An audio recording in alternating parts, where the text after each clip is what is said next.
Tuesday. There seems to be an imbalance on the sides, so I guess we smell that or something. I'd like to welcome our president, Vince Fillenberg, to get our meeting started. Thank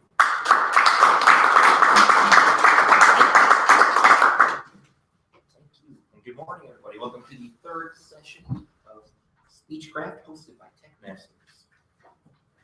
Oh, I'm on the wrong form here. See, this has two modes. It's a box mode and a presentation mode. Now it's a presentation mode. All right, so thank you, Sergeant at Arms. If you could all please rise, and if you care to do so, please join me in reciting the Pledge of Allegiance and honoring our flag. I pledge allegiance to the flag of the United States of America and to the republic for which it stands, one nation, under God, indivisible, with liberty and justice for all. We have a timer today. We do have a timer. And that would be Loris. Loris, do you have an opening invocation for us? Ideas without labor are stillborn. Thank you. You can all be seated. Secretary William, do you have any meeting minutes from the previous meeting? I'm sorry, Mr. President, I do not today. All right, great. We don't have a lot. We should probably keep going on this meeting anyway. All right, do we have any old business? All right, well, of course, I would be the one bringing that one up. New business, let's see. Anybody have anything to bring up before I pull up the discussion topics here? Nothing? Yes, no? Maybe so? You sure? Anybody? Bueller? Yeah, close the thing. I'm trying to buy something. This thing makes it better. All right, so I try to keep my ear to the ground when it comes to different events occurring and conferences, stuff like that. And of course, their Twin Cities Code Camp. Oh, that's right. I was going to assign roles this weekend, but I forgot to do that. So I will do that this morning. I promise this will happen today. And so Twin Cities Code Camp, I believe we have 6 people who said they can make it. Is that accurate? Okay, good. So we have a couple people who have discussed various roles, so I'll make sure that it gets ironed out. If we discuss the role for you, you're going to have that role, okay? And so mini webcon, I think I brought that up last week, but the call for speakers ends October 30th. Conferences until April, so keep that in mind. There's something that came up called Midwest PHP, so if you're into that, then there's a call for speakers that ends in November, and something called MISC.conf. I forget exactly what it stands for. I think it's something like Minnesota Information Security Conference. So certain people here might have an interest in that. Right, and we'll go back to regularly scheduled business. So that's it for announcements, actually. I think we're already up at the break. If anybody has anything else to add. Okay, so I think we're gonna break for now, and we will break until 8 o'clock, and we will actually get started with the Speechcraft portion of the meeting.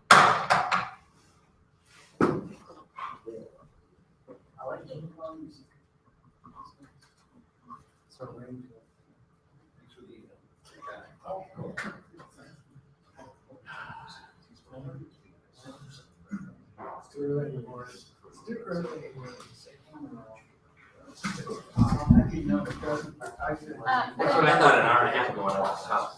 Really? What time are we speaking on Saturday?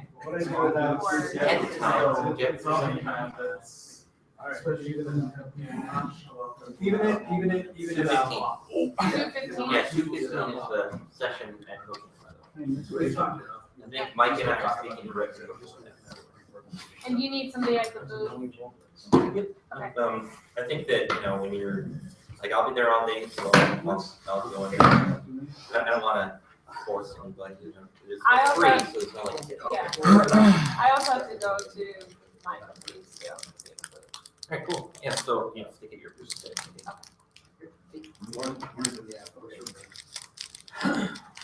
Morning. So now would be a good time to introduce yourself.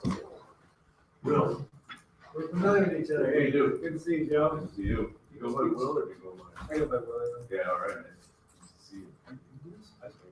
I mean, Are you over here establishing our boundary, Jesse? Yeah. Good to see you again. Hey, I was gonna mention last time. Yeah? Oh, thank you. I appreciate it. Yeah.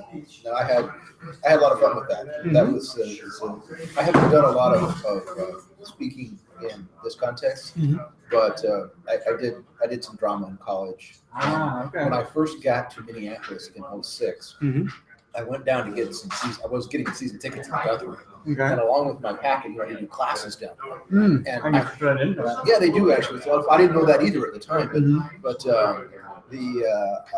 I got a ticket for. I got one free class. One of the classes you can take down there is voice acting. For doing commercials and stuff like that. Oh, neat. And I've always been told, Chris, you've got a voice that's made for radio. Well, I'd be an idiot not to take this. So I went in there and take the class. The first thing the guy tells you is, well, the days of the golden pipes are over. It's like, you don't want to have a great speaking voice. What you want to have is this nice conversational style. The guy I didn't know about that. Actually, if you go and interview in commercials, when they're picking out people, that's what they want. They don't look. You don't hear commercials these days that are. Next week in the Kingdom, we're going to have the monster. I was truck gonna ride." say the monster truck. What? But that's the exception. Sure, You yeah. don't see that here, and they don't have those much anymore. So Right. if you really want to work, you've got to be able to have that. Oh, hey, Sally, I was just here thinking about you last week. It's like, Right. we've all done see the commercials for, AARP or the juice or whatever. That's who gets work. Interesting. All right. Thanks, guys. Yeah. I went faster in the first half than I did the training,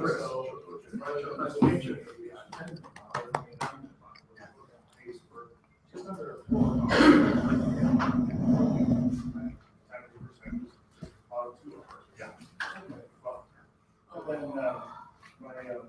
Record all these in audio. It looks like just audio. I don't know. I think there's a camera in there somewhere. Though. Does he have it on there?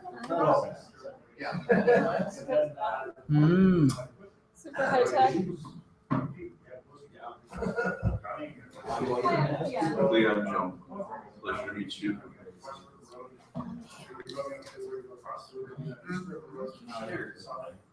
Is this gonna work with that, or am I gonna? Yeah, it's fine. All right, we already have one. You just grab this. Don't like switching up the hardware at the last minute. I knew I should have brought mine and sneak one of those things in. So this is your left first, this left, and you don't push this, that will turn on the mouse. And then you get left, right. Turn it left. But I'm gonna hopefully slice this.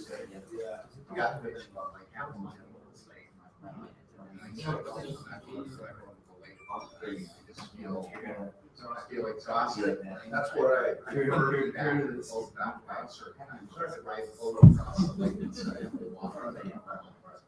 No, I appreciate But I don't think it's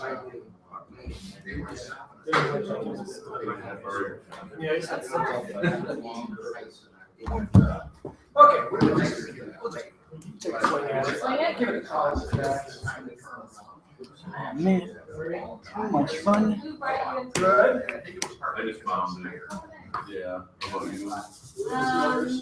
Anita. No, Jesse. Really? I better not toss that over, please. Oh, you But I can. appreciate Yeah, that. I would. All right. Hit him head and fall. Oh man, that's not what you say. Last week, that's what my pitching was bad enough. I think I can do it again.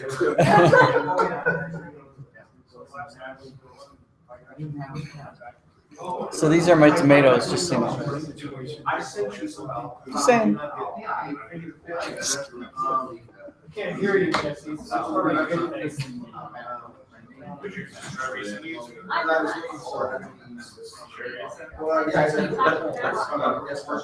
evaluating. How many evaluators do we have? So he is, I am, you I are. sincerely hope I'm an evaluator and not. Who's who? Oh, Maybe I'm that. You're evaluating. I'm evaluator. Okay. My You're a G. little evaluator. Yeah, I agree with Mm, No need to read emails, follow along. I mean, email. Oh my gosh. Let me Like- go to my Are you biz serious? category. hit the spam filter. Yeah. Yeah, that's what it was. Yeah. Mark unimportant. Vince. When I go through all this mess, my point is to waste my time and piss you guys off. Right. Nothing else meant to be. See, I was right though, right? I said evaluator. So what's up? You were right in general.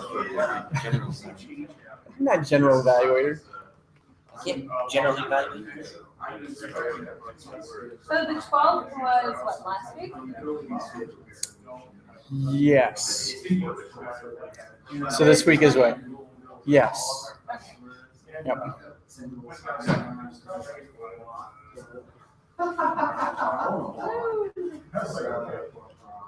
You know, that's still.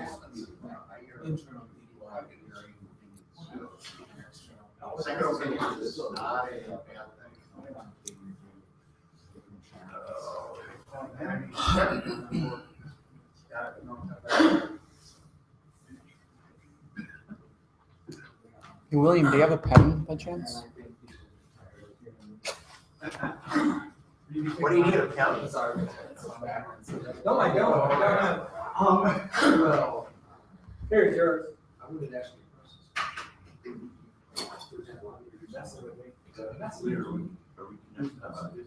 I don't know. What's your last name? What do you do? Normally you would just turn it over to the speaker. If you're the person introducing speakers. Yeah, but if you think of events that you go to, they might, you turn it out the ring, whoever's actually. Yeah. They introduce, they either introduce the speaker or introduce the user. We're Okay. Good. They and you're an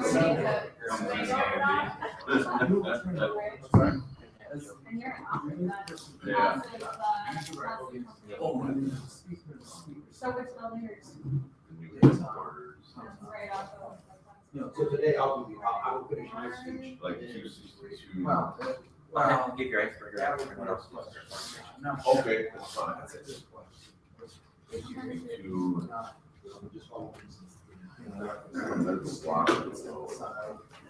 That's a lot. Who am I calling up? You?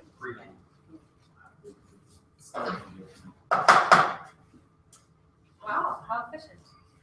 I'd like to just get the meeting started and I'll bring up our president and Speechcraft master.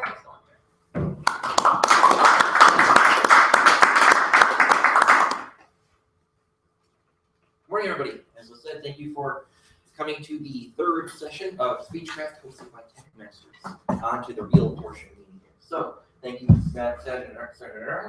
All right, welcome again. Like I said, we have one new member here. We had somebody who couldn't quite make it today.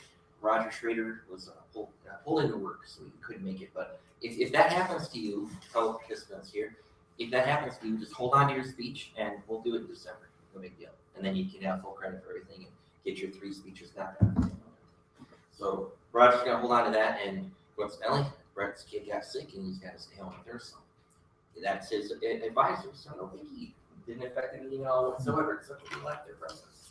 All right, we have one new member though. Joe showed up last week. If you noticed, he was in the back there, and he asked Brett a wonderful question. I'd like Joe to stand up and just give us like a 30-second introduction about who you are and what made you stop by.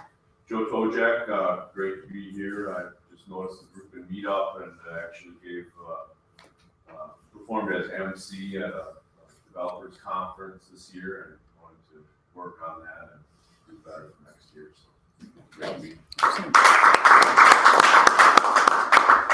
Great group for that. We have a lot of people who present at conferences and stuff like that. And like I said, we're going to be having a presentation at Co-Campus on Saturday. So feel free to check us out or show up to support. Do tabletop answer. Today's timer is Loris. Loris, could you please, as we've been doing introduce your role. Make sure you explain the importance of your role and what you'll be doing. Hello, my name is Horace Holmberg. I'll be invocator timer today. And for the Speechcraft, I will be raising the green card at 3 minutes, yellow at 4, and red at 5. For Will, your times are different for the educational speech that you are giving. But again, I'll be timing you. I'll be raising a colored card. Green means go, obviously. Yellow means you're nearing the end of your time, and red, you should stop shortly. So that's the scoop. Thank you, Horace. Timing is very important. Like I said, not only do we want to have we want to practice our prepared speeches, we want to practice our impromptu speaking, but there are other things like evaluations and things like that. Timing is also very important when it comes to proper presenting and communication skills. On to one of the more interesting portions of the meeting, table topics. Table topics helps us practice our impromptu speaking. Sure, it's great. If we just get to sit back and write a prepared speech, we can write the most amazing thing in the world. But can you answer a weird question off the top of your head? Let's see, tabletops. Who's tabletops again? Anybody know off the top of their head? I can't remember my head over here. Nobody knows who's tabletops today. Really? So that means it's not you. Alex. I have the schedule up here. Alex. Alex is tabletop semester. Well, okay. The lack of presence of Alex. Someone else is going to have to do it. Do we have a fill-in, or am I going to have to do it? I can do it. All right, fantastic. Remember, you're only asking the participants like we did last week, but maybe take the kid gloves off a little bit, okay? Okay. Please help me introduce, welcome back, Horace Holder.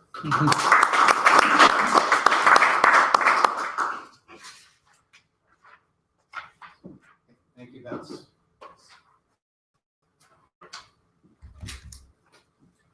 All right, I've been told to keep it within the world of tech topics and to keep it relatively easy.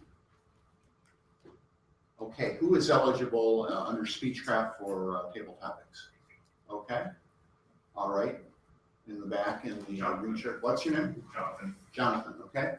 All right, Jonathan, tell me about Office 2016.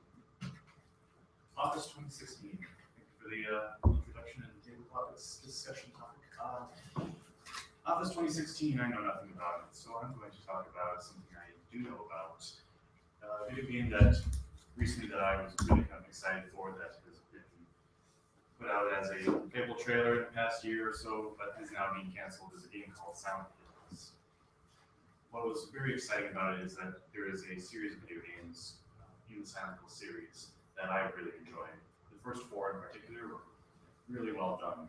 Unlike other video games of the horror genre, it wasn't the type of action-packed, jump-out and scare you type of thrills that you would see in games like Resident Evil, where you're usually fighting effectively zombies or zombie dogs, what have you. Instead, in Silent Hill, the game would scare you by invoking a sense of dread. So even though there were guns and bullets and other weapons that you could pick up along the way, it was usually just best to run. You could see the enemy coming at you, but there was nothing you could really do about it. You just have to wait and hope that maybe you're going to survive this one. So rather than the jump out scare tactics that games like Resident Evil had, this one really did a good job with the sense of dread. Silent Hills was going to be they put out a playable trailer where you actually got to experience some of this. It would mess with your head because every time you would go through the same series of rooms, it would loop you through them. And by the end of it, you didn't have any weapons. You just were thankful that you got through it safely and soundly. Unfortunately, recently they announced that they were not going to be fulfilling this game. They were not going to develop it. They were canceling everything. And the stable trailer had gotten such great reviews. So for that, I'm really sad. Thank you, Jeff. Thank you. Do you want me to take over the cards? Sure, that'd be nice. Actually, here you go. If you could make notes on here. Great. One for you. Jonathan, 1 for you. Got it. All right. Okay, Joe, was it? Yes. Yeah, Joe. Over the summer, I was discussing the future of photography with some people, and one person thought that holograms were the next step in photography. What do you think? Thank you, Tabletop Master. I think holograms are interesting technology and that they have a bright future. I do not know if they're the next in line in terms of the sequence of innovations that we'll see in photography. To me, I feel like mobile devices and the cameras that come with them are a substantial part of that lineage, and that one of the next incremental steps will be cameras that have multiple, or mobile devices that have multiple cameras and allow you to generate 3D imagery from the scene in front of you. And so I would say that holograms, while they may be on the roadmap in the future, will not be in the short term one of the earlier innovations coming in photography. All right, thank you, Joe.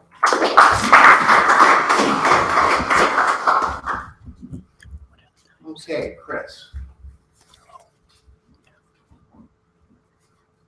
Will there be more security problems in the future compared to present, or fewer? Thank you, Mr. Tabletop. In regards to computers. Thank you, Mr. Tabletop Master.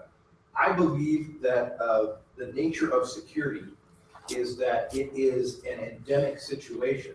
It may appear that we have greater security, but the truth is that our security has been absent until now. It is the opportunity to commit the crime that is growing. I'm glad you asked that question, because one of our speakers today, who we'll be introducing later, will be speaking on modeling that very, very threat. And I'm glad that you raised it. It offers an excellent opportunity to hear from Marie Frank later this morning. Thank you very much.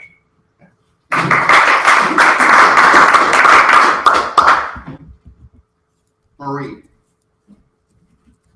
I have a chance when I'm Table Topics Master to have my tech issues solved. So, right now I use VeraCrypt for my encryption software at home. Is that a good solution, or should I be using a different encryption package at home? Thank you, Mr. Table Topics Master. That's kind of a complicated question, and it really depends on what your specific objectives are. There's a lot of things to think about when determining which encryption system to use. Things like how that data flows between devices, where it will be stored, how long you need to retain it for. What are your attackers? What are their motivations, and where do you have to store keys? These are all really critical factors in designing or implementing any encryption system, whether that's for an enterprise or for personal use. I do know people that have implemented encryption on a personal basis that have lost a key and rendered their data inaccessible. So that's a catastrophic failure. I've also known and we've seen numerous times in the media, examples of commercial enterprises. LinkedIn is a good example. They used encryption, but in a poorly implemented way. And so by using unsalted hashes, they were able to allow an attacker, once they got that data, to decrypt that data, all the data, and obtain individuals' email addresses and passwords. So that is a very complex question. One approach might be to say, what are my different data types, and what are my risks and priorities associated with them? And you might look at containerizing some data, perhaps taking some data that's really critical, keeping it offline, and in exploring such things as mechanical security, such as instead of concentrating on an online attack, take that data offline and move it to a safe deposit. That might be one approach. But the system, the platform you're going to use it from, what devices, and how that data moves are all really critical questions in determining what encryption to use. Thank you.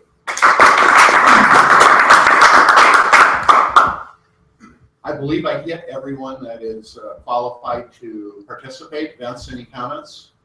No, other than this goes to show how after a while when you're in Toastmasters, you can on a dime jump up here, think of some questions to ask people, and somebody else will step in, take over your role as timer. Everything will move along extremely swimmingly as if nothing untoward happened.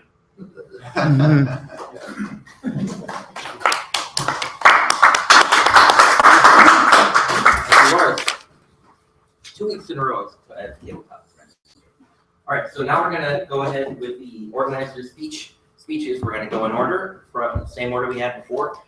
And we're gonna go start with John, then we're gonna move on to, let's see, so Chris and Marie. And then after we're done with those two, we're gonna have Joe's icebreaker. And we're going to do the evaluations after we give all the speeches. So keep that in your mind, in your head. And what I'd like you to do, if you are a participant, please give your workbook to your advisor now so that they can fill out your evaluation when you speak. First up is Jonathan. I'm pretty sure that I'm going to be introducing you, and then you'll be introducing Chris like that, right? So, do you have a question? If you're an evaluator, who are you evaluating? If you are an evaluator, you are evaluating so Jesse is our evaluator today. He's going to be evaluating Will in his educational speech. Now, the advisors will be evaluating their assigned participant. That's that.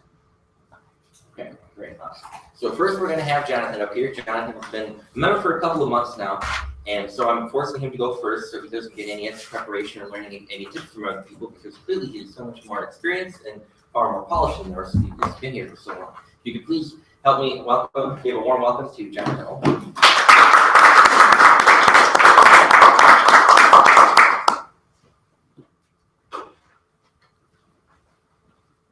Good morning, everyone. Thank you, Vince, for the wonderful introduction. I would like to take a moment to now just undercut him and say that no, I'm not polished. I'm not prepared. I'm still putting together notes for this speech. I know I'm not supposed to say things like that, but I thought it was just appropriate. I had a busy weekend. I had 2 weddings to attend, one of which was for 2 of my very best friends, Matt and Mario, or as we call her, Mar. I've known them for about 7 years, and they had asked me to present or to speak at their wedding. So, you know, I might have used some of my skills learned here at TechMasters. So I'd like to walk you through kind of how I got to know them, how I went about preparing my speech, and kind of how it went. Matt and Mar, as I've said, I've known for about 7 years. Actually, I've known Mar for 9 years. Mar I met in Ballroom Dance Club at the U of M. It was there that we kind of learned a lot of basics for a lot of different dances, and usually after the first, second, and third semesters, where those would be the levels, we would kind of get bored with the introduction or the intro stuff, even though we were retaking it. So we just danced to whatever we wanted during the instruction portion of the class, and usually get yelled at by the instructor for going ahead. Through Mar, I met Matt a few years later, and one of the first times that we had ever really hung out together, just the 2 of us, was over dinner. I offered to buy him dinner at a Korean restaurant in exchange for one of his dragon-hilted samurai swords that was kind of falling apart, I later realized. That kind of gives you a sense of what our 2 things are: food and dragons. Given that source material, all the years that we've been friends together, I started to concoct kind of what my speech was going to be, what the outline was going to be. I started off by thinking, okay, let's go with those introductions. How did I first meet them as individuals? The second part I decided I was going to do was as a couple. How did I meet them as a couple? One of the first times that I really saw them being a couple was late at night. It was at a party, and usually at each of these social gatherings, they would be very separate, very apart. You'd never see them kissing or cuddling or doing a lot of gross PDA stuff, which maybe behind you a little bit. And it wasn't until after everyone had gone away that everyone was kind of getting tired. Maybe the whiskey vodka was kicking in. It was kind of then that I finally saw them starting to be close and affectionate toward each other. And I've always kind of thought that was one of the first times I really saw them as a couple. So I figured I'd use that as part of the outline. Finally, one of the key points that I wanted to make was to tie it into how their lives had affected everyone else within the room. And so all of the caring, all the love that they had amongst each other, they brought to all of us, their friends, their family. And from there, I was able to round out the intro, the conclusion, and use all of these skills that I have learned within TechMasters, including this very presentation that I'm giving to you here today on organizing things. So how did it go? It went great. I am fortunate in that everyone else who was going to give speeches, save Mario's father, went first. Matt's two siblings went first. And they just kind of got up there. They were very uncomfortable. They quickly were kind of getting there. Matt, Mar, they're great. Okay, thanks, bye. And they'd sit back down. And having that to happen first, I feel a little guilty to say, it really helped me feel like I might have prepared a little bit better than that. And so yeah, I went up there and I just killed it. The whole room was applauding, and throughout the rest of the night, I was getting compliments saying, hey, great speech from people I didn't even know. And it just felt great. So I'm glad I'm here at TechMasters learning these skills. So to conclude, yes, I know I should use them. I took my source material, I gave a good outline for it, and I presented it well, all thanks to the skills I'm learning. And I have a very busy weekend, so I just barely planned this out. So thank you. I didn't mention this before I introduced it, but I'm not going to go back up there. Jonathan's going to introduce the next speaker, and then when you go up there, I want you to introduce the next speaker, etc. And when we get to when Ray's done, then I'll go back up and introduce Joseph. It is my honor to introduce to you all Chris, who will be presenting next. Chris has had 15 years of telecommunication experience. He studied voice acting at the Guthrie Theater, and he has recently been accepted to the Prime Academy to study computer science. He's going to present to you on how to give presentations in a parenthetical manner, apparently, according to his email. Could I like you to help me welcome Chris?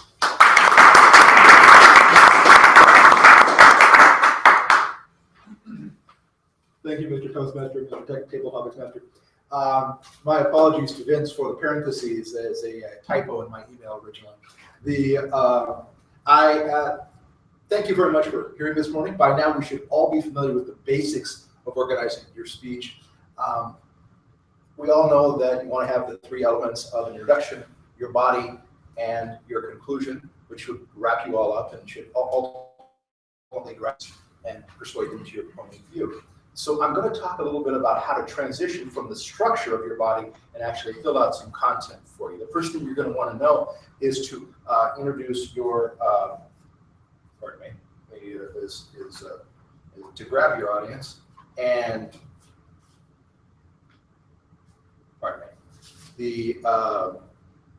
just think about the example of a house that's on fire. If your neighbor's house is on fire, you don't stroll next door, knock politely, and say, excuse me, Loris, your house is on fire, you better get your garden hose out.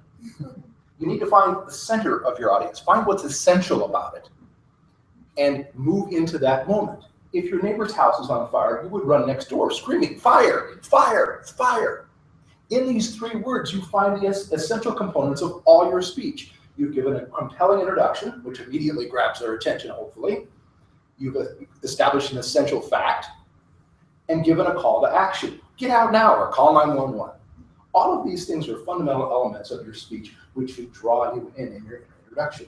If you find your ground, if you find the essential elements of your speech, your introduction will flow naturally from that moment and draw you in. You will find your ground, you move in and stand your ground. The next thing in your speech is you want to move forward, bringing in essential elements, facts that support it, and move out into the common ground.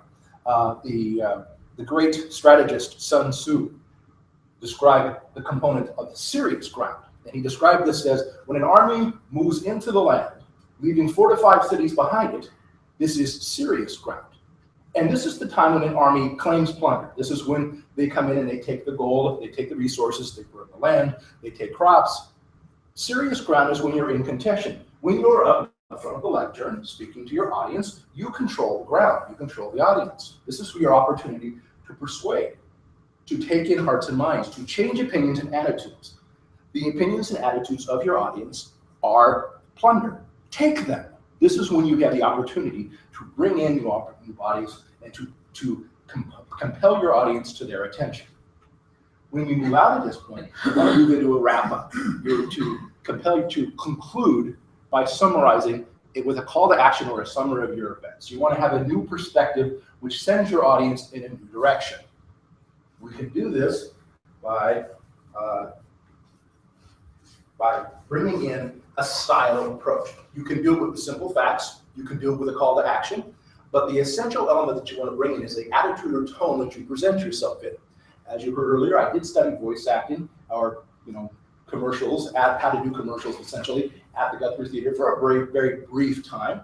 I studied under an actor named Jim Cada. You may have had the opportunity to see in movies. He's done Coen Brothers movies, and if you saw his face, you might know him because you've seen him yourself. I remember I walked into the room, and I looked in, and I realized, here's a man I know. I must be in the wrong place, so I stepped back out because I assumed I was interrupting something far more important than the meeting I had gone to attend. The mere presence and tone of a recognizable authority gave importance to the lesson I was about to learn. He didn't have to conclude with this lesson. He had already compelled me by his very presence, by having authority. The first thing he taught me in that lesson was that the reason I had taken this class, I must add, is because I'd gotten an opportunity to take this class, and people throughout my life have said, "Oh, Chris, you've got a voice that was made for radio. I have this nice tenor that goes well with the community, and it sounds good, and people tend to listen to it." Okay. The first thing Jim tells me is, well, the days of the golden pipes are over. We don't want commercials. People don't get jobs because they have that resonant voice. You don't hear commercials about this weekend only at the Metrodome. The monster trucks are coming. You don't see a lot of that anymore. It's not like they did in the 50s. So the one thing they want to hear, the most compelling thing, the thing that sells commercials, is a conversational style. You're far more likely to buy something because you're standing here and the person leans over your fence and says, "Clea, did you see the new coffee that's came out? The Couriers are great right now." People are more likely to hear that style than, "You need to buy some new coffee." So when you choose your wrap-up, when you choose to conclude your audience, find your style, bring it to a compelling close with a conversational style. And with that, I see my red card is out. Thank you very much. Thank you, and thank you, TechMasters.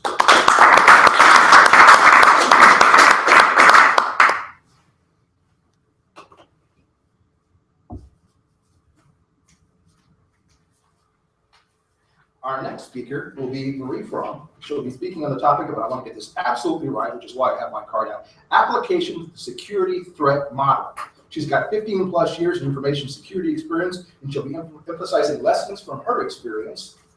And with news reports of new data security breaches coming out every day, data security has never been more important.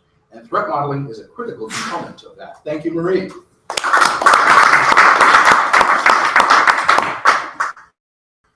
Thank you, Mr. Toastmaster. Welcome, ladies and gentlemen. So today I'm going to talk about threat modeling. Threat modeling is a systematic approach where we analyze an application for security vulnerabilities. There are a variety of different types of threat modeling methodologies. These are all acronyms. I won't go into these because these could be a day-long talk, each one in itself. But there's STRIDE, DREAD, PASTA, TRIKE. But these are all approaches for decomposing an application in a step-by-step way and looking at inputs, areas that an attacker might be able to manipulate.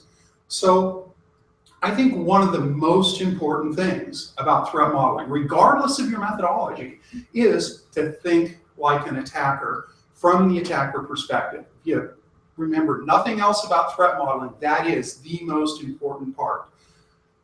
So anyway, some of the things to look at is, when you're doing threat modeling, how do you know when it's complete? And I've worked with teams on threat modeling applications before and tried to get them to see some of the areas that they needed to dig a little deeper into. And I actually had one engineer come up and say, well, I can't just put stuff in here. Like, for instance, AES, or looking at some of the algorithms, some of the algorithms, excuse me.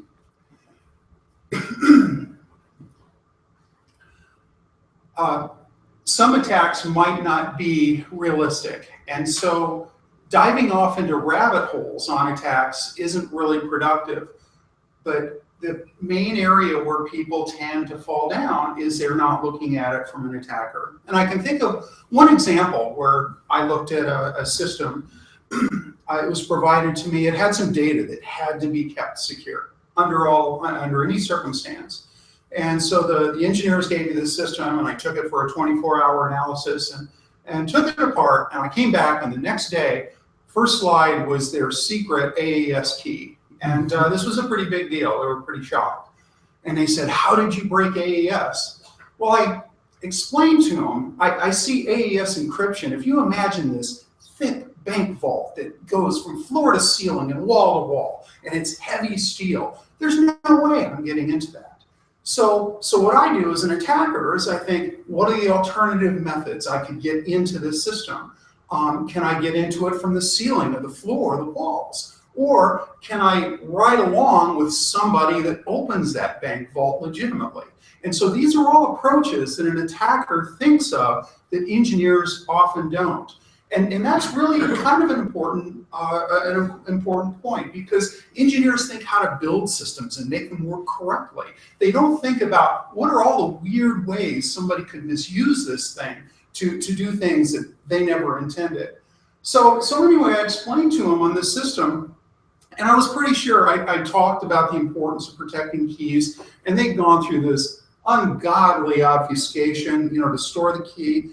And I knew it was in there somewhere in their image, and I didn't want to spend all night trying to find that stupid key. They had done a pretty good job of obfuscating it. But what I knew was at the system load point, as it was coming up, at some point when it was ready to read and open up that volume, it would have to retrieve that key. So that gave me, as an attacker, the knowledge I don't have to dig through their image and their obfuscation and all that to try to find the stupid key. I know where it's going to be at a specific time for a specific use. And all I really had to do was attach a debugger to that thing, step forward, set a break point where it was going to open that volume, break it, watch, step through it, and there was my AES key, or their AES key, which was kind of a bummer then. So thinking in terms of how an attacker would go at a system, and so they had spent weeks engineering this complicated key storage mechanism, and I showed them some other ways of doing key storage, but that's an example of thinking like an attacker, and that's something that's really difficult for engineers. Another system I recently did analysis on is a system that actually does some very important access controls.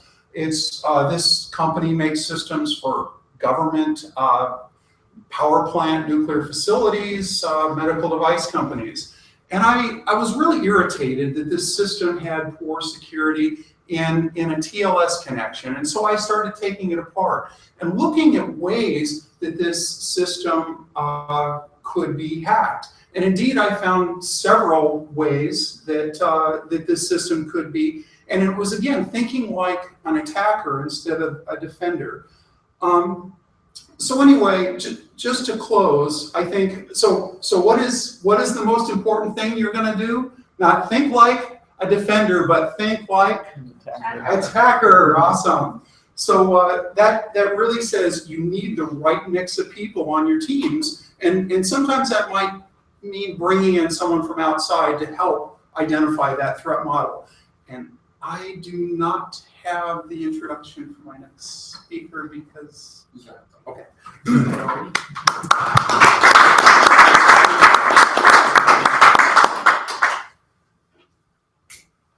All right, so now we've heard from our organizational speeches. Next, we're going to have an icebreaker speech by Joe. Joe, if you could come up and give us your icebreaker. I have a question. Will this be timed also? Yeah. 3, 4, 5, 2. Thank you, Toastmaster, TechMasters, and guests. Great to be here today. My name is Joe Tojek. I'm going to introduce myself and deliver the icebreaker speech. My first question for everyone is, who has heard of the online game Second Life? Great, most people here. So a little known fact about myself is that I was a rock star for 3 years in Second Life and had a great time playing shows with people all over the world. My wife she built a bar and had musicians from all over the world, and we entertained and were entertained by people and a lot of activities. We raised money for Relay for Life every year, and we played shows. I played 5 shows a week, and just really had a great time. Built an incredible studio in my basement and enjoyed my passion, one of my passions, which is music and playing drums, bass, and all guitars. So that's a little known fact. To cover my icebreaker, I want to touch on 3 areas. One is my reason for joining TechMasters. Next, I'll give you some background on my education and experience, and then I'll wrap up with some details about my life. So briefly, I joined the TechMasters because this year I had to deliver a technical conference for Optum. So it's an internal developer-facing conference where we traveled to 9 locations around the country and delivered a 2-day conference. It included a code fest and various sessions on technology strategy for the company. And in that time, I performed as the MC. So I introduced keynote speakers and the sessions and performed in that role.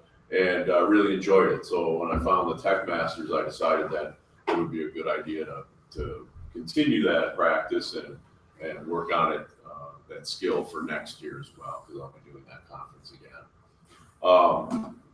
So given my background, I have a degree in computer science from UW-Madison and then a master's and PhD in educational communications and technology. And so really my career has spanned education and technology. And after getting my PhD, I went out to Baltimore and worked for Sylvan, where they had an ed tech startup.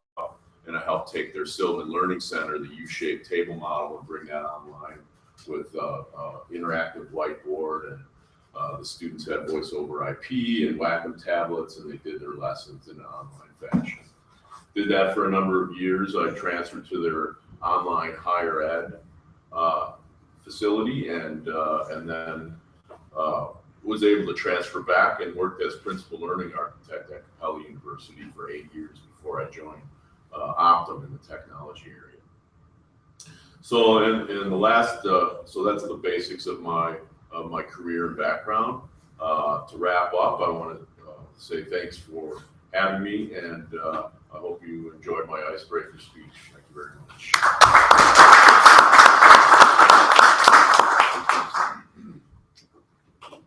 Thank you, Joe. Now we're going to move into the evaluation portion of the meeting. And in order to do that, I'm going to go get my evaluation for Jonathan because I put it over here. Right. So I'm going to stay over here as the Toastmaster for the day. And what I'd like everyone else to do is rise where you are when it comes to your time to speak and give your evaluation. And also for the speaker to also rise. So as you notice, Jonathan's already rising. As I said, he's a long time, very established member of the club, so he knows all about this stuff. Let's see here. So as I saw you, gestures, I mentioned it last week, but also you add, you don't subtract or distract at all. One thing I noticed was that you were comparing 2 things, and one time you went like this, and then like that when you're giving the other side. And you're fairly well anchored. You do a pretty good job staying in a general spot. You're not roaming around. You're not rocking back and forth. You already have that down pretty darn well. Facial expressions, they seem very honest and engaging. Obviously, this is a topic that it lends itself well to that, but when all was said and done, it was very honest and engaging, and it helped bring us into what you're discussing. As I heard you, it was very properly organized, which is the whole point, right? You told us what you were going to say, you said it, and then you told us what you said, which is exactly how you're supposed to handle this. The content was great. It was a very personal story, very relatable, and I think we were all interested in hearing what you had to say. Let's see. So voice, I had mentioned variety and enthusiasm last time were a bit lacking. I feel that they're slightly better this week. So let's see. Maybe in a few months, you'll be like Robin Williams or something. Content, the volume was okay. I think you could be a little more commanding of the room. Basically, it's tough, a little more advanced, but I think you'll get there. as I reacted to you, did you achieve your personal objectives? I believe so. I think that the number one objective was to organize your speech. I think it was very crisp, clean, exactly what you were doing. And you were talking about, let's see, you engaged the audience. I feel that was probably an important part of what you were trying to do. Was the talk interesting? I said very, because it was relatable, and you talked about how TechMasters helped in the situation. So it was relatable not only from a personal standpoint, but from a group standpoint. To improve your next speech, I would suggest that you work on commanding the room, improve your confidence. And one thing I noticed was you've accomplished step one, which is recognizing a problem. Like, I shouldn't say so. And step two is an advanced step. It's very hard for people to get this. Ignore it. You heard it in your brain. File it away, but don't acknowledge it. If a plane crashed in the back of the building, you got that, but you don't have to say, oops, a plane crashed. Just ignore it. Just keep going. Zombie apocalypse. Don't worry that, Alex is getting his brain eating out. You got a speech to finish, okay? All right, and that's all I have. So I'm going to turn it over to.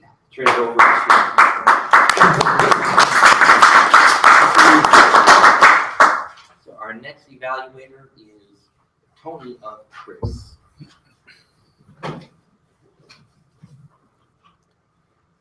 Thank you, Master Tech, Toastmaster, fellow TechMasters, Chris. Great speech. It started a little bit hesitantly, and it took you a little bit while to work up that head of steam and really get going. Overall, it was very good. It delivered valuable information. It took the information from the guide that we, for this week's lesson, and incorporated it as part of what you were trying to do. So I thought that was really great. I particularly liked when you got into the body and you bring up fire, fire, fire. Great illustration, a way to draw people in a little bit of a story, a few stories here and there. Great way to draw people in, get them to involve themselves in what you're trying to say and understand where your point.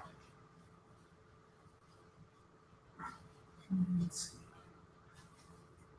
One point that I wanted to make is when you're organizing a speech, when you've got those note cards, you got them stuffed in your pocket.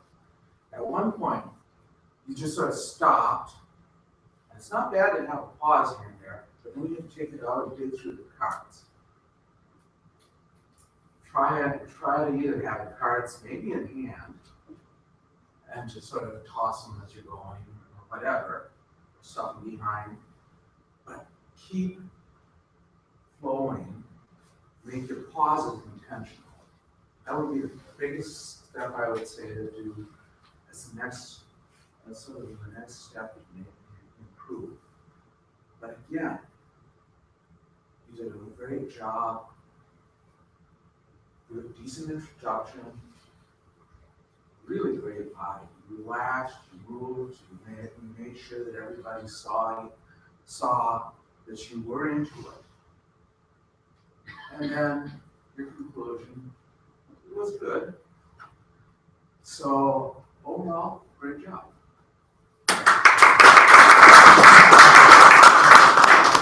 Mike, could you please give your evaluation summary? Right, Mr. President, fellow Toastmasters, and welcome guests. And especially Marie, this was the speech for organizing your speech, getting up and talking about the opening, the body, and the close, bringing us through a complete story of something that is of interest and value to everyone in the room. You chose an awesome topic, security. Who doesn't have data somewhere in this world that is sitting there just waiting to be exposed and pulled out and somehow dangled in front of people like this large piece of meat that dogs are yapping at and trying to tear apart. And the thing about it was that this was an awesome topic for this person. Organize your speech kind of a talk. You have a very good presence, you've got a strong voice, you've got a great way of telling stories. I love the way you brought out the dining vault and you talked about how tall it is and how wide and how you get into this. And you really did a great job with the imagery of trying to show us how this was just this fortress that the hacker just doesn't think that way and how they are going to try to find some other way to get in there. And you also grew from your personal experience of having pulled out someone's security key and been able to pop up on the screen, and then you said, think like an attacker. There's a couple things that I thought that you could do better. One was in the opening, I wasn't quite clear what you were going to be talking into, and I heard threat modeling and how that has value, and I heard about different stride and these different terms, but you didn't really define what they were or really why they fit into threat modeling, or indeed how threat modeling is going to protect me from that horrible thing happening. One of the things that I've encouraged people, I think, from the very beginning of TechMasters is that there is this thing called fear, paranoia, scared, and you want to build those points. You want, in your opening, to really make the audience almost a little bit uncomfortable about the horrible things that could happen before you go out and say, well, here's the solution. And then you go through all the benefits of it. And then your body, you did a great job of establishing, here's how you think like this and how you do that.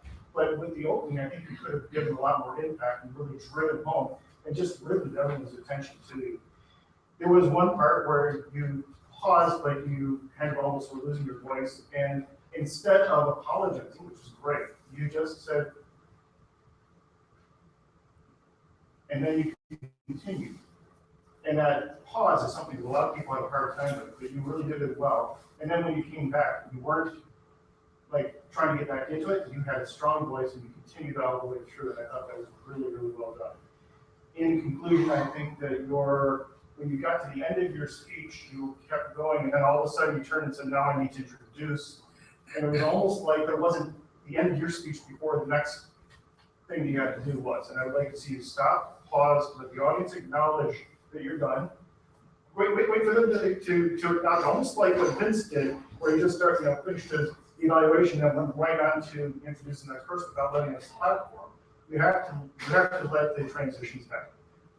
And with that, turn it back to you.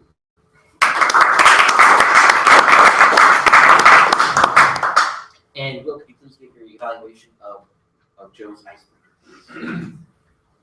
Joe, thank you today for getting your icebreaker. I know that this is your first speech, and congratulations. This is always what they consider the funnest speech. Thanks. So first of all, what strong voice does the speaker already have? You have a calm, confident voice. You said that you've done some emceeing in the past. I think that that's apparent. You do not appear nervous at all. You have good eye contact, and you also have some facial expressions in there. I saw you smile, I saw you lift those eyebrows, I saw you frown. Did the audience get to know the speaker? Yes, we know why you are here, that you're involved in speaking in your work, and you also want to get better. How well was the speech prepared? I thought this was a well-prepared speech.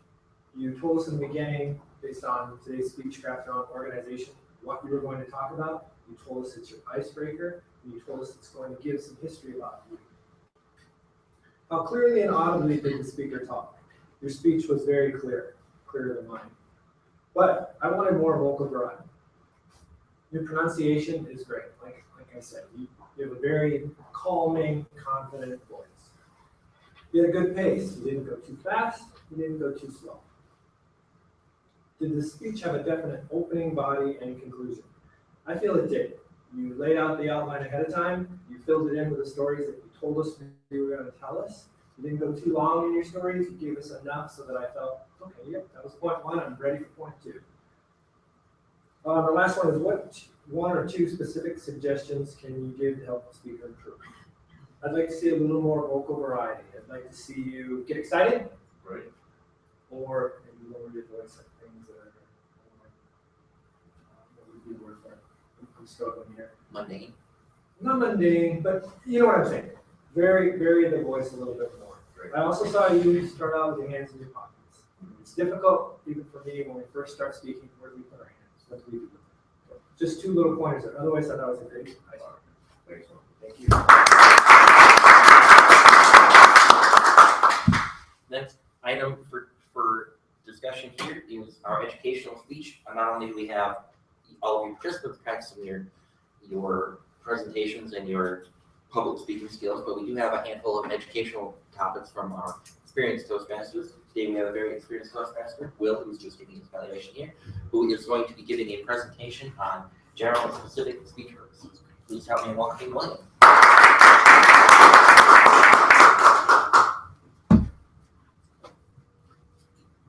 Thank you, Vince, for that introduction. Today, as Vince said, I'll be talking about one of our Speechcraft topics, which is organizing your speech. So this is a speech about basically giving a speech. Getting used to the technical. So first off, let's start off with a joke. So a man walks into a bar, and the bartender comes out from behind the bar. No, wait. A man walks into a bar, and he has a dog. So the bartender comes out from behind the bar and he says, "Hey, you can't be in here with that dog." And the guy says, "Well, this is a seeing eye dog." And the bartender says, "Okay." So the guy takes a seat at the bar. A few seconds pass and another guy walks into the bar. And So the second guy walks into the bar and he has a dog. And the bartender comes out and says, "Hey, you can't have a dog in here." And the guy says, "Oh, okay." Well, the first guy whispers to the second guy and says, "Hey, just tell him it's a seeing eye dog." And he'll let you in. So the second guy leaves, turns around, comes right back into the bar. Bartender jumps out and says, "Hey, you can't be in here with a dog." And the second guy says, "But it's a seeing eye dog." And the bartender says, "Really? I've never seen a seeing eye dog that's a Chihuahua." And the second guy says, "They gave me a Chihuahua?" That was a joke that was told to me by a friend who used to train those helper dogs. But I purposely butchered that joke for a reason. And I did butcher it. And the reason that I butchered it was to show you that organization and thinking ahead and how things happen really makes a difference in your presentation. So you're probably asking yourself after I screwed up the joke not once, not twice, not 3 times, what is he doing? Did he even practice this joke? Does he know where he's going on this joke? So I'm going to give you 3 tips on how to organize your speech. And the first one is intent. What are you trying to accomplish? Are you trying to entertain, which is the reason for a joke? Are you trying to inform people? Maybe you don't really want them to do anything, but you just want to tell them something. You just want them to be aware of something. I know we've heard some speeches in here about a book that's something like Complicated Things Explained Easily. I love those speeches. Whoever does those, please do them again. What's your intent? Another intent may be to get someone to actually do something, to persuade them to actually make a change. What's your intent? You have to know this ahead of time. What are you trying to accomplish? Tip number 2, outline your ideas. Before you start putting your speech together on paper, on a computer, lay it out. How am I going to go through things? We know that we need an introduction, we need a body, and we need a conclusion. But think it out ahead of time. Because just like being in a car and driving on a map and you need to visit 2 or 3 cities, like the traveling salesman problem, it depends on what route you take as to how efficient that travel is going to be, correct? So map it out ahead of time. I have oodles and oodles of paper where I've scrawled things down as to what am I going to talk about. Oh, this is really important, so I'm going to spend a lot of time on this, but this topic is smaller, so I'm not really going to spend much time on it. Have an outline, which is really your roadmap to the speech. My 3rd tip is boil it down. This is my personal favorite. We're all geeks here. We like technology, we like details. It's so easy to get lost in one of your stories, to go too long, to lose the audience. And what happens to Grandma's chicken soup when she cooks it on the stove for hours? What happens to it? It's condensed. It gets condensed, which makes the flavor Bland. stronger. Condense it down. Less is more. There was a famous author who wrote, "Less is more." So start out with these grand ideas. Oh, I want to tell the world about this, but you know what? I've only got 10 minutes. I've only got a half an hour. This is what's important. That's what I'm going to give to the audience. Just like chicken soup, boil it down. So to recap, the first one is determine your intent. Figure out what you want to do. You want to entertain people? You want to inform them? You want to make them make a change. 2, draw up an outline.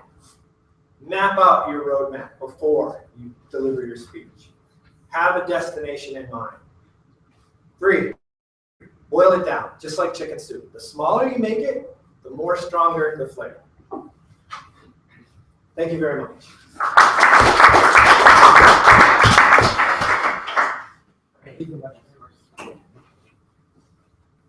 Thank you, Will. Now we're going to move on to the general evaluation portion of the meeting. Let's see, today's general evaluator. Let's land on over here. Presentation back on.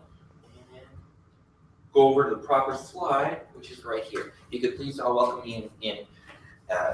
Help me welcome Cleette Levinson. Thank you. So I will conclude our class and session today by evaluating both how the presentations went and how we did overall. So to begin, let's start with voting of the best evaluator. No, there's only one evaluator. We're not going to do the. We won't be voting for the individual participants. We're just going to be. We need to have Jesse evaluate Will's speech right now. That's that bullet point. Sorry. Okay. Sorry. So Jesse, would you please evaluate Will's speech? Yes. And I was scratching down feverishly. I'll put this on the paper officially for you.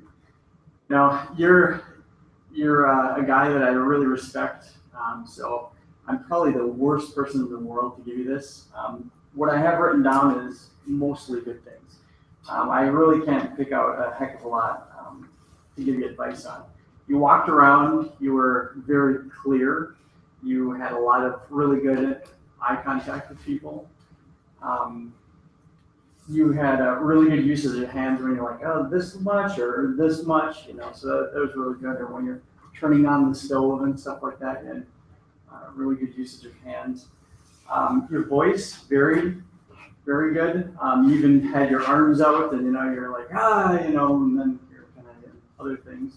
Your slides were, I think, perfect.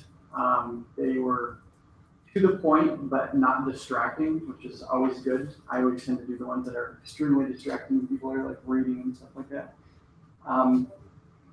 You have a good usage of, I forget what they call the eye pictures or eye, where you're describing something and you get in your head, but like chicken soup, just like chicken soup. So that's going to be going through my head the rest of the day. Thanks for that. I guess really the only thing I can say is the ending was a little bit abrupt when you're just like, oh, thank you, and then you walk off. But I mean, that's really, really minor. I really enjoyed the speech. I got a lot of it. And appreciate it. Thank you. Thank you, Jesse. And Loris, as our timer, could you give us a conclusion on how people did on time? I certainly can. I will start with table topics. Jonathan, 1 minute, 42 seconds. Joe, 58 seconds. Chris, it says plaid shirt here, so I assume it's you. Yes, it is. I was 32 trying to write down seconds. fast. Marie, 1 minute, 58 seconds. In terms of the speeches today, Jonathan. What's the guideline for the table topic? 22 minutes. Under 2? 1 to 2. Okay, for the speeches, the people that did Speechcraft, it was a green card at 3 minutes, yellow at 4, and red at 5. Jonathan, yours was 4 minutes, 39 seconds. Chris, 5 minutes, 26 seconds. Marie, 5 minutes, 45 seconds. Joe, you also did icebreaker today. That was 3 minutes, 25 seconds. Speeches, William, you went 4 minutes, 53 seconds. And the last item that I have here for time would be Jesse evaluating Will for 1 minute, 30 seconds. Thank you.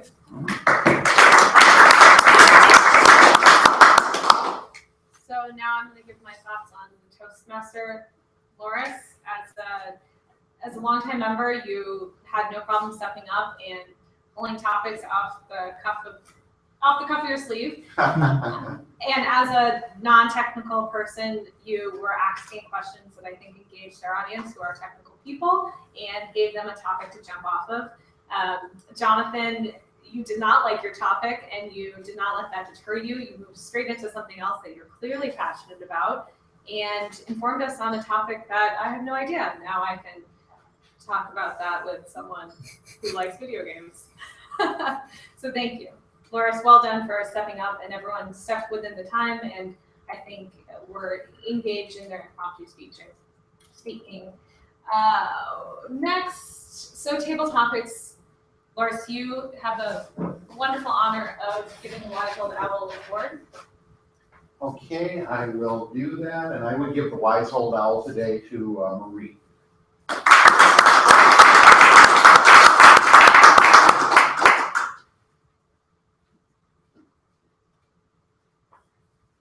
Thank you.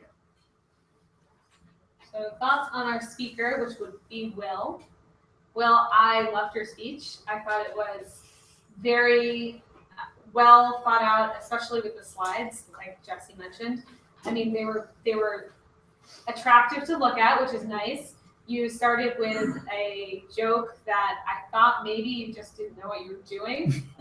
And we were kind of going with it because we're all a supportive group. But the truth is you had a point which played well into your speech. So I thought that was very well thought out and a perfect example of what you're trying to present in your presentation. And with the evaluation, I know it's hard to criticize someone, and Will's speech was very good. I think ending in that manner, you could have honed in on that, because the beginning and the end of how somebody speaks really determines people's impression. So don't be afraid to criticize your best friend. You don't know us very well. Just kidding. Right. So overall thoughts on the speeches and the evaluations. I was beyond blown away by how well you guys did. I mean, every single one of you had an engaging topic that was interesting, that had a real point, and it was fun to listen to.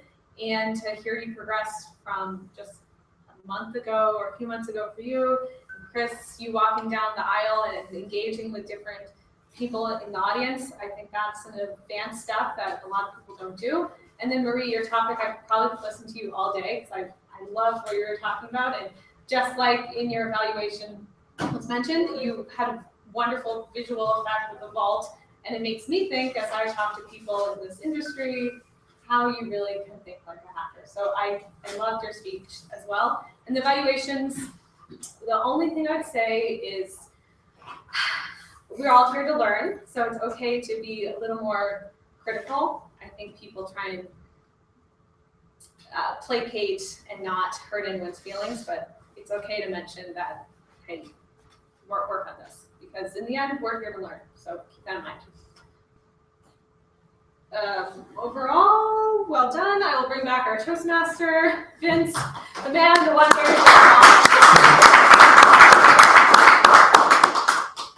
Thank you, Clea. All right, so we have some assignments.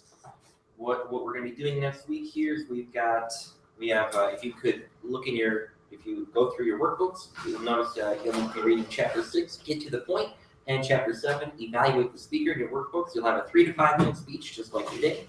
The title will be Get to the Point, and you will also be introducing each other like you did today, and I'll make sure Joe gets in that circle as well. And do we have a closing thought from the timer Loris? We certainly do. The closing thought is what you get by reaching your destination is not as important as what you become by reaching your destination. All right, I'll adjourn the meeting, and if you could speak with if the finalists and participants could speak together for a minute and make sure that we have a good game plan for next week, that'd be great.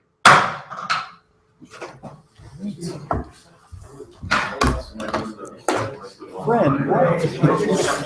I'm just kidding. I do appreciate that. I did not know. I thought I had some role. I didn't know it was general evaluation. Thanks. He's like, no, you're not doing it. Okay. They handle it very well. It was me.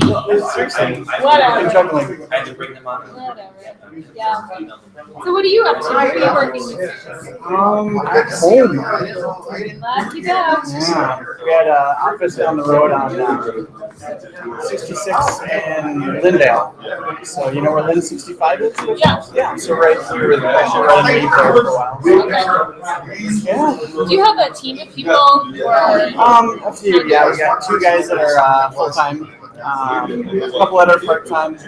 But I've, for the most part, been kind of like leaning on my laurels and doing consulting type stuff. But ironically, is it the 30th? So a week and a couple days or whatever, I'm officially unemployed. So it's kind of gonna be nice because I'm basically working like 3 freaking jobs kind of a thing. Yeah, that's a lot. Yeah. That's a lot. So then, unemployed, are you gonna ride it after the holidays and then do a mad dash, or I'm